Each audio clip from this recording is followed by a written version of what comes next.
The movie Life recounts the events of the 6-membered crew aboard the International Space Station who were tasked with studying the first samples of extraterrestrial life.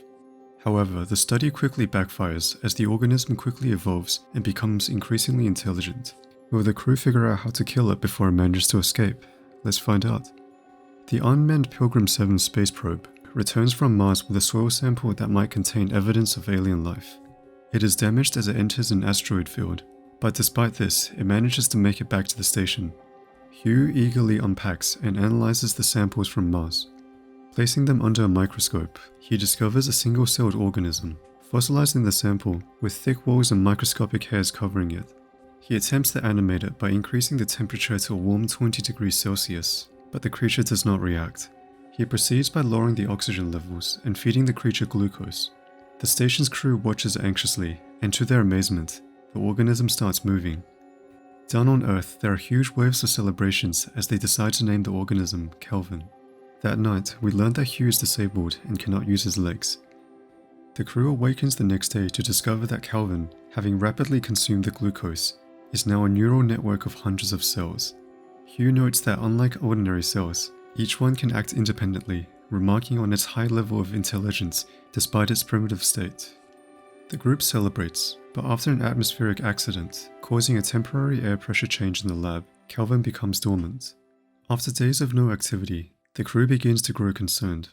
As a desperate measure to bring it back to life, Hugh begins applying electric shocks. Suddenly, Kelvin springs to life, tightly binding to Hugh's hand and snapping the metal rod. It attaches itself to the glass and tightens its grip on Hugh's hand. Meanwhile, the crew argues amongst themselves because protocol forbids anyone else from entering, as Hugh falls unconscious from the pain. After probing its surroundings, Kelvin quickly learns to wield the shock tool to escape from its enclosure. The crew watches in horror as Kelvin devours a lab rat, growing in size. Adam seizes the opportunity and enters the room to rescue Hugh. However, Kelvin latches onto his leg, forcing the crew to lock the room to contain Kelvin once again. Adam tries to attack it with a flamethrower, but Kelvin is too fast, skillfully avoiding the flames. It then leaps out of nowhere, entering Adam's mouth. The crew watches in horror as their crewmate is devoured from within. Kelvin emerges from his mouth, now having doubled in size. As the crew scrambles to close all air vents, Kelvin quickly jumps into a vent that hasn't been closed in time. The crew is safe for now, as they wrap up Rory's corpse. The crew desperately tries to contact Earth for help, but their systems seem to be malfunctioning. The mission commander makes the call to perform a spacewalk to repair her from the exterior, believing she'll be safe from Kelvin outside the station. Upon reaching the location, she realizes Kelvin was the cause of the malfunction, as it had drank the water-based coolant needed for the ship. It suddenly leaps out of nowhere and latches onto her. The crew assures her, saying that as a carbon-based creature, it won't be able to survive in space for very long without oxygen, and isn't strong enough to break the suit. However, Kelvin studies the spacesuit and begins squeezing at vulnerable parts, causing toxic liquid to leak through the inside. As she struggles to return to the station, she realizes that this was a trap set by Kelvin to be led inside. Refusing to open the airlock, she drowns in her own spacesuit before drifting away. Following this, Kelvin then attempts to enter the station through the thrusters, forcing the crew to activate them to prevent its entry. The crew's plan is to keep it outside for as long as possible and suffocate it to death. This depletes much of their fuel and causes the station to lose orbit. The pilot informs the crew that their only choice is to use the remaining fuel to re-establish a safe orbit. Their next idea is to seal themselves into one module, while venting out the atmosphere from the rest of the station to continue starving Kelvin of oxygen.